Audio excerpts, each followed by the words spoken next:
સરસ મજાનું ફૂલ બનાવો. અદબ. ચાલો હું છે ને તમને એક વાર્તા કહીશ. આપણે પૃથ્વી વિશે ભણીએ ને, એને લગતી એક વાર્તા કરીશ, સૂર્ય, ચંદ્ર અને તારાની. ચાલો. એક વખત આકાશમાં 3 મિત્રો રહેતા હતા. એકનું નામ ચાંદા મામા, એકનું નામ સૂરજ દાદા અને એકનું નામ તારા. પછી 3 મિત્રો હોય એટલે એ વાતો કરે ને. તો સૂરજ દાદા શું કહે કે હું સવારે આવું છું અને બધાને પ્રકાશ આપું છું. પછી ચાંદા મામા આવ્યા. ચાંદા મામા શું બોલે કે હું રાત્રે આવું છું અને ઠંડી ઠંડી ચાંદની ફેલાવું છું. પછી તો તારા બોલ્યા કે હું રાતે ઝગમગ ઝગમગ થઈ અને નાના નાના બાળકોને ખુશ કરું છું.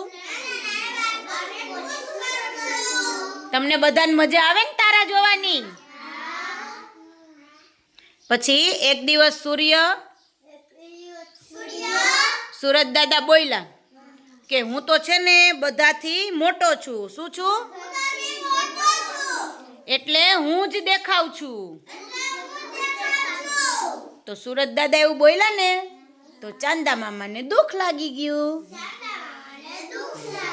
અને ચાંદા મામા ઉદાસ થઈ ગયા. પછી ત્યારે એના મમ્મી આવ્યા બધાયના. આકાશ છે ને એના મમ્મી. અને આવીને શું બોલ્યા ખબર? તમે બધા બાંધતા હો તો તમારી મમ્મી તમને ખીજાય ને કે આમ કરાય નહીં. એમ આના બધાના મમ્મી આવીને શું કહે ખબર? કે સૂર્ય છે ને, સૂર્ય એ દિવસ માટે જરૂરી છે અને ચંદ્ર છે ચાંદા મામા એ રાત માટે જરૂરી છે અને તારા છે એ રાતને સુંદર બનાવે છે. હવે તમે માનો આખો દિવસ સૂરજ ન હોય તો શું થાય? એટલે સૂરજ દાદા જરૂરી છે ને. પછી આખો દિવસ સૂરજ દાદા જ રહી, ચાંદા મામા ન આવે તો આખો દિવસ અજવાળું રહી તો આપણને ગમે ન ગમે. અને આકાશમાં તારા ન હોય તો આકાશ જોવું ગમે ન ગમે. એટલે એમાં શું આપણને શીખવા મળે કે દરેકને પોતાનું મહત્વ છે.